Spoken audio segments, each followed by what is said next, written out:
जलवाए जाना, जलवाए जाना, जलवाए जाना, जलवाए जाना।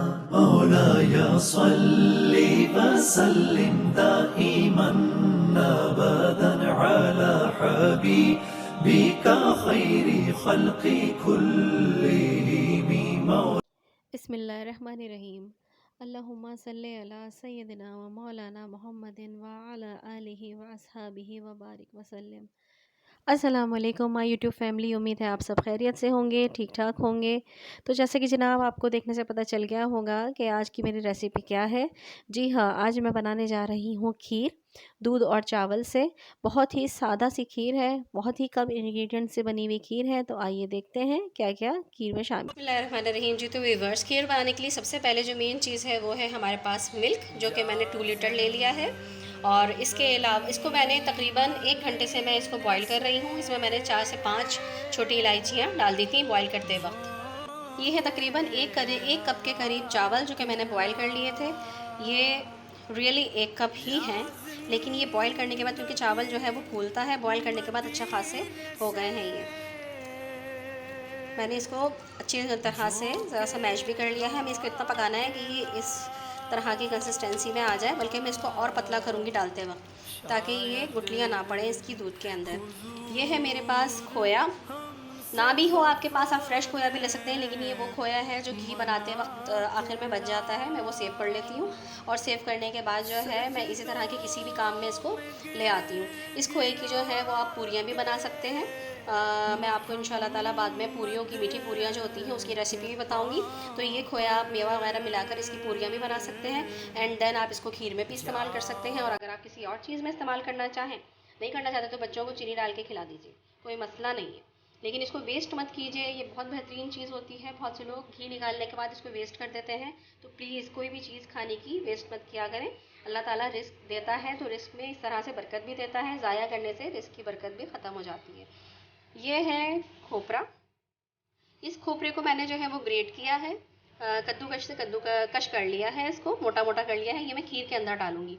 यह है 1 कप से ज़्यादा ज़रा सी चीनी, क्योंकि मुझे खीर थोड़ी सी मीठी पसंद है। मैं ज़रा सा मीठा, थोड़ा सा जब भी खाती हूँ थोड़ा सा ज़्यादा मीठा अच्छा लगता है मुझे। इसके अलावा ये है जो खोपरा है, ये भी पिसा हुआ खोपरा है। इसको मैंने ऐसे ही रखा है, ये गार्निशिंग के लिए इस्तेमाल होगा। और ये है एसेंस, ये है एसेंस, ये बड़ा एसेंस है। इसके मैं 2-3 या 3-4 ड्रॉप्स जो है वो खीर में इस्तेमाल करूँगी। और ये है मेवा, जो कि मैं डेकोरेशन के लिए, गार्निशिंग के लिए इस्तेमाल करूँगी। ये देखिए, मैं इसमें 1 चमचा जो है ये दूध का ऐड कर रही हूँ, ताकि मैं इसको अच्छी तरह से मिक्स करके थोड़ी सी इसकी कंसिस्टेंसी थोड़ी सी और लिक्विड उसमें आ जाए, और मैं इसको आराम से डालूँ तो उसमें गुठलियाँ ना बने। ये देखिए, मैंने इसको दूध डाल के अच्छी तरह से मिक्स किया है। तो देखिए इसकी कंसिस्टेंसी थोड़ी सी इस तरह से हो गई है। अब मैं इसको दूध में जब डालूँगी ना, तो ये डल्ले डल्ले टाइप का नहीं बनेगा, और मतलब ये कि इसके गुठलियाँ सी नहीं बनेंगी। ठीक है, अब मैं इसको थोड़ा थोड़ा करके जो है वो दूध में ऐड करूँगी।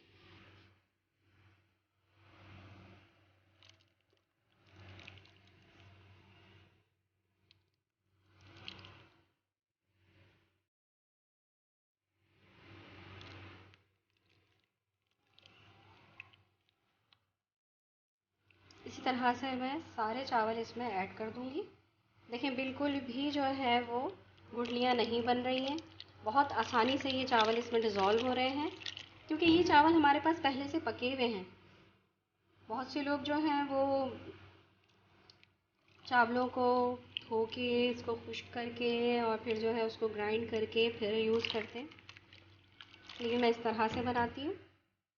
इससे ये है कि खीर जल्दी भी बन जाती है, ज़रा सी टाइम की बचत हो जाती है, कि जब तक दूध हमारा बॉयल हो रहा है, जब तक हमारे चावल भी बॉयल हो जाते हैं।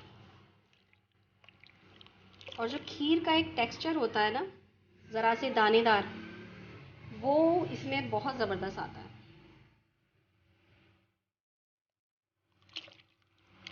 अच्छा, बहुत से लोगों को खीर में खोपरा नहीं पसंद होता, लेकिन मुझे बहुत मज़ेदार लगता है खीर में खोपरा।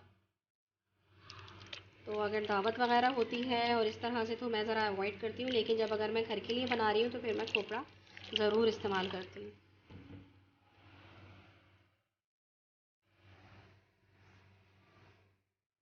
ये देखिए व्यूअर्स, चावल मैंने सारे इसमें डाल दिए हैं। चावलों के साथ थोड़ी सी ये पकने लगे तो फिर मैं इसमें चीनी ऐड कर दूँगी। ये देखिए व्यूअर्स, इसमें मैंने चावल सारे ऐड कर दिए हैं। सब चावल इसमें ऐड हो चुके हैं। इसको मुझे अभी पकाना है और इसमें ज़रा उबाल आ जाए तो फिर मैं इसमें चीनी ऐड करूँगी। और ये गाढ़ी कंसिस्टेंसी जब तक इसकी नहीं होती, जब तक मैं इसको पकाऊंगी, जब तक चावल थोड़े से और इसमें मैश होंगे। इसको ग्रेजुअली आप इसमें स्पून चलाते रहें ताकि ये नीचे लगे नहीं। थोड़ी थोड़ी देर में स्पून चलाते रहें, ऑन एंड ऑफ इसमें स्पून आपने स्टिर इसको करना है। ये देखिए व्यूअर्स, इसमें बॉयल आना शुरू हो गया है। अब मैं इसमें चीनी ऐड कर दूँगी।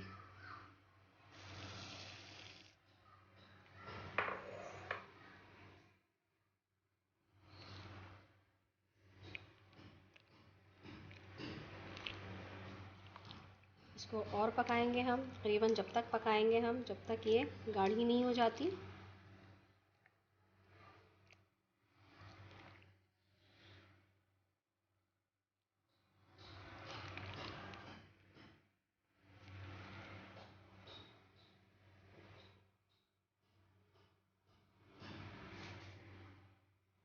इसको थोड़ा सा पकाने के बाद मैं इसमें खोपरा ऐड कर दूँगी, फिर उसके बाद मैं इसमें खोया ऐड कर दूँगी। अब मैं इसमें ये खोया और ग्रेटेड कोकोनट जो है वो ऐड कर दूँगी।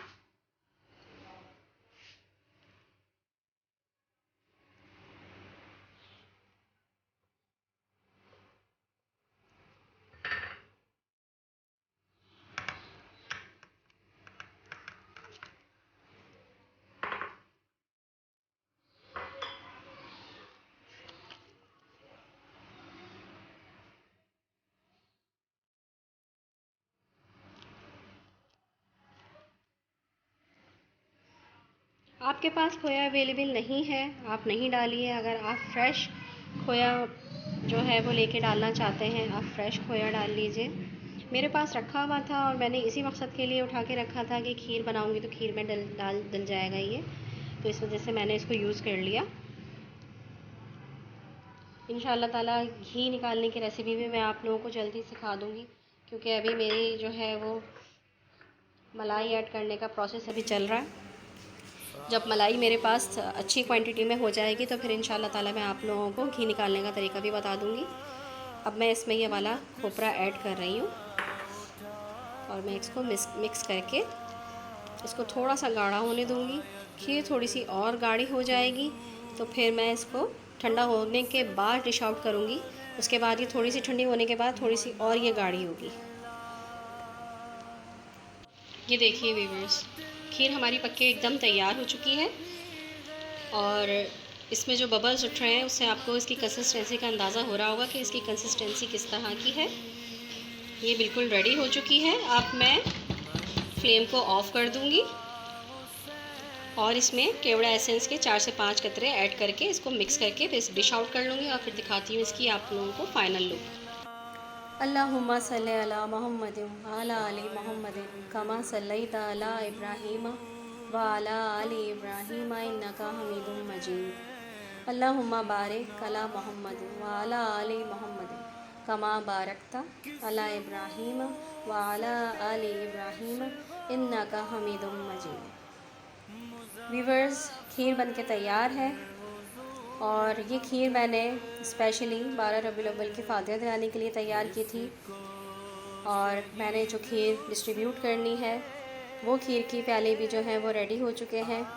आपको मेरी खीर की रेसिपी कैसी लगी मुझे कमेंट बॉक्स में ज़रूर बताइएगा और जब भी कोई अच्छी चीज़ बनाएं अपने पड़ोस में आस-पास गरीबों का ख़ास ख्याल रखा करें, उन लोगों का जिनके घरों में इस तरह के खाने या जिस तरह से हम लोग खाते हैं या उनके घरों में होते भी नहीं हैं अक्सर, तो उनका ख़याल रखा करें, क्योंकि ख़बर रखना हम पर फ़र्ज़ है अपने पड़ोसियों का। और जब भी कोई अच्छी चीज़ बनाएं तो ऐसे लोगों को ज़रूर दिया करें। और बांटने से अल्लाह ताला मज़ीद आपके रिज़्क़ में बरकत देता है और इजाफ़ा करता है। नेक तमन्नाओं के साथ और इस उम्मीद के साथ कि आप सब मुझे अपनी दुआओं में याद रखेंगे, अगली मर्तबा के लिए इजाज़त चाहती हूँ। नूर को ज़रूर अपनी दुआओं में याद रखिएगा और ख़ास तौर पर कल जब इबादत करें और दुआओं में ज़रूर याद रखिएगा। तो नेक्स्ट रेसिपी के साथ इंशाअल्लाह ताला फिर हाज़िर होंगी। जब तक के लिए नूर को इजाज़त दीजिए। अल्लाह हाफ़िज़, अल्लाह निगहबान।